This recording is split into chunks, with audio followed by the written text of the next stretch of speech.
Hi, hello. I am Shamina Sakir. I am Shah Saifuddin. We are the founders of Astute IAS.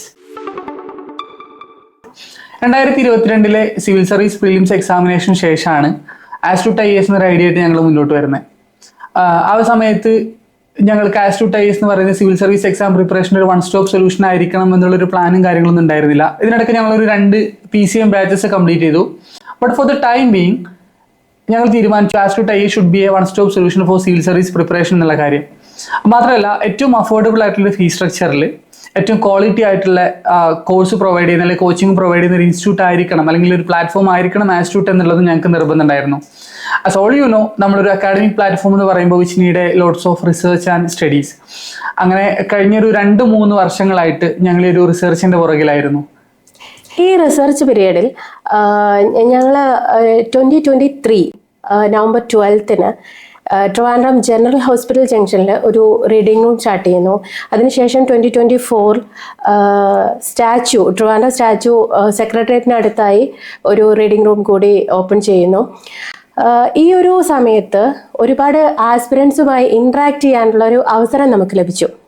ഈ റിസർച്ചിൻ്റെ ഒരു outcome എന്ന നിലയ്ക്ക് ആസ്റ്റ്യൂട്ട് IAS നിങ്ങളുടെ മുന്നിലേക്ക് എല്ലാ കാറ്റഗറിയിലുള്ള ആസ്പിറൻസിന് വേണ്ടിയിട്ട്, അതായത് എല്ലാ ഏജ് ഗ്രൂപ്പിലുള്ള ആസ്പിറൻസിന് വേണ്ടിയിട്ട് ഒരുപാട് കോഴ്സുകളുമായി നിങ്ങളുടെ മുന്നിലേക്ക് എത്തുകയാണ്. അപ്പോൾ ഈ കോഴ്സുകൾ എന്ന് പറയുമ്പോൾ അത് ഡിഗ്രി കഴിഞ്ഞ ആളുകൾ പ്രിലിംസ് മെയിൻസ് ബാച്ചസ് ഉണ്ട്. ദെൻ വർക്കിംഗ് ആസ്പിറൻസിനും ഹൗസ് വൈഫ്സിനും കൂടെ വേണ്ടിയിട്ടുള്ള ഈവനിങ് PCM ബാച്ചുകളുണ്ട്. +2 ആൻഡ് ഡിഗ്രി സ്റ്റുഡൻസിന് വേണ്ടിയിട്ടുള്ള ഫൗണ്ടേഷൻ ബാച്ച് ഉണ്ട് ആസ്റ്റ്യൂട്ട് ഏർലി ബേർഡ് എന്ന പേരിൽ. ഇതിനൊക്കെ പുറമെ 5th മുതൽ 9th വരെയുള്ള സ്റ്റുഡൻസിന് വേണ്ടിയിട്ടുള്ള ഒരു ആസ്റ്റ്യൂട്ട് ഏർലി ബേർഡ് ജൂനിയർ എന്ന് പറയുന്ന ഒരു ജൂനിയർ സിവിൽ സർവീസ് ഫൗണ്ടേഷൻ കോഴ്സും കൂടെ നമ്മൾ ഡിസൈൻ ചെയ്തിട്ടുണ്ട്. നമ്മൾ നേരത്തെ പറഞ്ഞ പോലെ ഇപ്പോൾ നമ്മൾ റീഡിംഗ് റൂമിലായാലും നമ്മളുടെ PCM ബാച്ചിലുള്ള കുട്ടികളുടെ അടുത്തൊക്കെ നമ്മൾ കമ്മ്യൂണിക്കേറ്റ് ചെയ്യുന്ന സമയത്ത് പല ആളുകളും ഒരു 1 year പ്രിപ്പറേഷൻ കംപ്ലീറ്റ് ചെയ്ത് ഫസ്റ്റ് അറ്റംപ്റ്റ് കൊടുത്തതിന് ശേഷം അവർ ഡിസ്കണ്ടിന്യൂ ചെയ്ത് പോകുന്നുണ്ട്.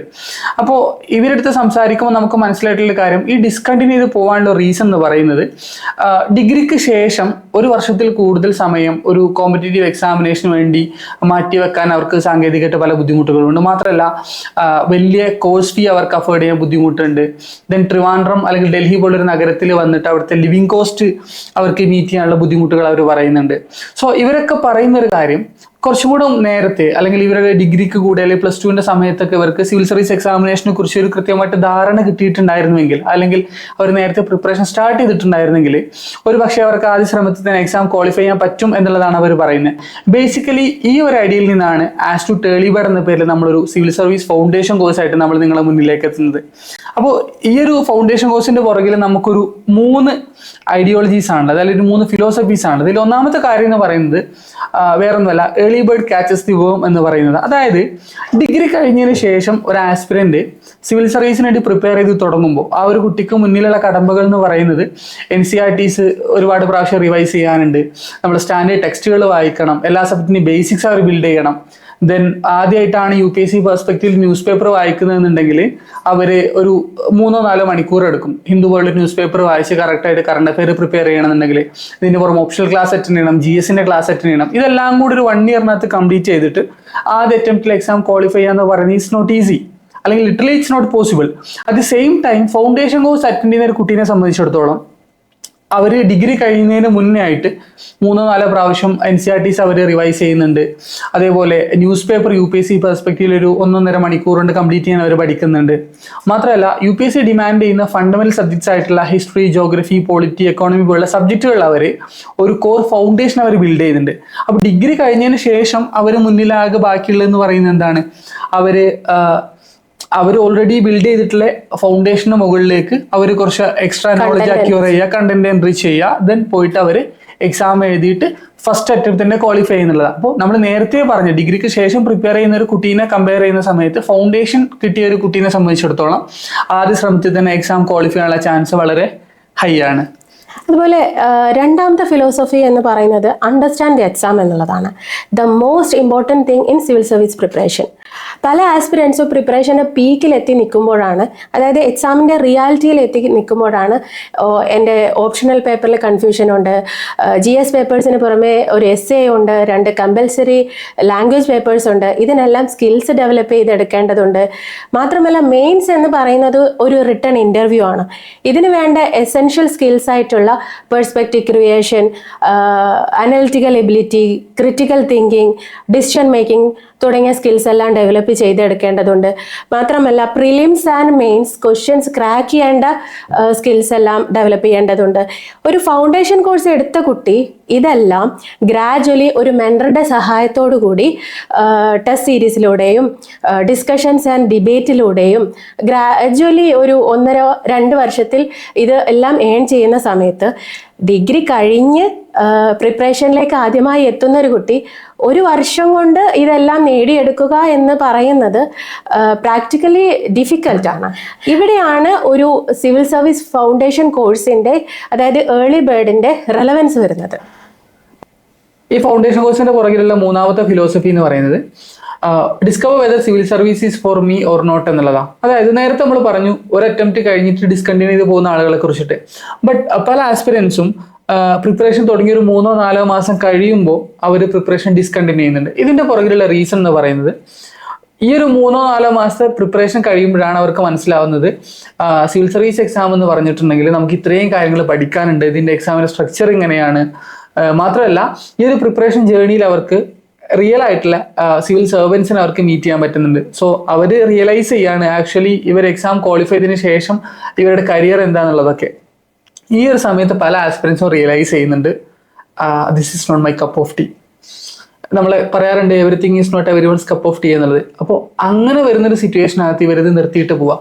പക്ഷേ ഈ ഒരു സമയത്ത് അവർക്ക് നഷ്ടപ്പെടുന്ന കാര്യം എന്ന് പറഞ്ഞാൽ ഡിഗ്രിക്ക് ശേഷം അവരുടെ ലൈഫിന്റെ ടേണിംഗ് പോയിന്റ് അല്ലെങ്കിൽ ലൈഫ് തീരുമാനിക്കുന്ന ഒരു അക്കാഡമിക് ഇയർ അവർക്ക് നഷ്ടപ്പെടുന്നുണ്ട്.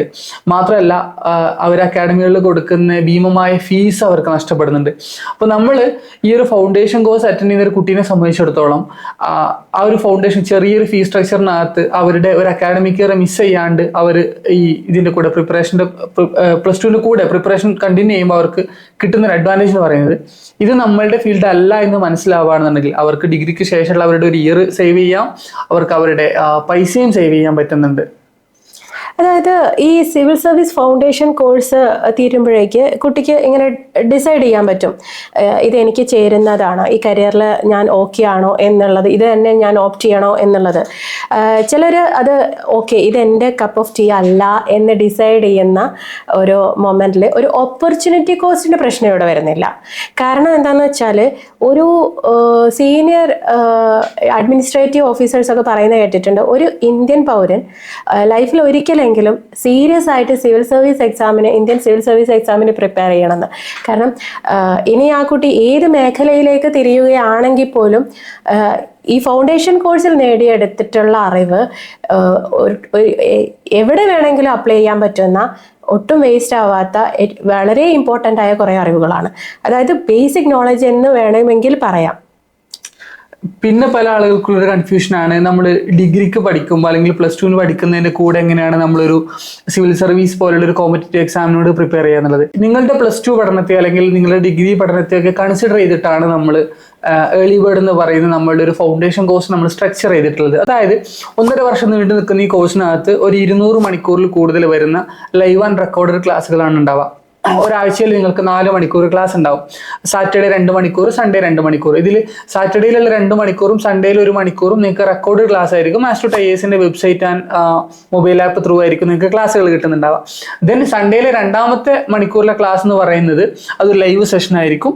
അതായത് കഴിഞ്ഞ ആഴ്ചയിലെ തൊട്ട് മുന്നത്തെ ആഴ്ചയിലെ ക്ലാസിന്റെ ഡൗട്ട് ക്ലിയറൻസും കറണ്ട് അഫെയർ സെഷൻസും കൂടെ ആയിരിക്കും ഈ ഒരു ഇന്ററാക്റ്റീവ് സെഷൻ ആയിട്ടായിരിക്കും നമ്മൾ ഈ ഒരു വീക്കിലെ 4ാമത്തെ അവർ എന്ന് പറയുന്നത്. ഇതിനൊക്കെ പുറമെ നമുക്ക് സ്റ്റഡി മെറ്റീരിയൽ കാര്യങ്ങളെല്ലാം തരും. ദെൻ ഇതിന്റെ ഏറ്റവും അട്രാക്റ്റീവ് ആയിട്ടുള്ള പോർഷൻ എന്ന് പറയുന്നത് ഒരു കുട്ടിക്ക് ഒരു സിവിൽ സർവീസ് മെന്റർ നിങ്ങളുടെ കൂടെ ഉണ്ടാവും. ആ കുട്ടീൻ്റെ പ്രോഗ്രസ് അസസ് ചെയ്ത് ആ കുട്ടിയുടെ വീക്ക്നെസ് എന്താ സ്ട്രെങ്ത് എന്താണെന്നെല്ലാം കൃത്യമായിട്ട് മനസ്സിലാക്കി ആ കുട്ടിക്ക് പറ്റുന്ന രൂപത്തിൽ ഒരു സ്റ്റഡി പ്ലാൻ പ്രിപ്പയർ ചെയ്ത് തരാനുള്ള ഒരു സിവിൽ സർവീസ് മെന്റർ കൂടെ നിങ്ങളുടെ കൂടെ ഉണ്ടാവും. So this is all about our early bird foundation course. Then ബാക്കിയുള്ള കോഴ്സിന്റെ ഡീറ്റെയിൽസ് ആയിട്ട് ഞങ്ങൾ ഉടൻ തന്നെ നിങ്ങളുടെ മുന്നിലേക്ക് എത്തും. So stay tuned. നല്ലതും നേരത്തെ ആവട്ടെ.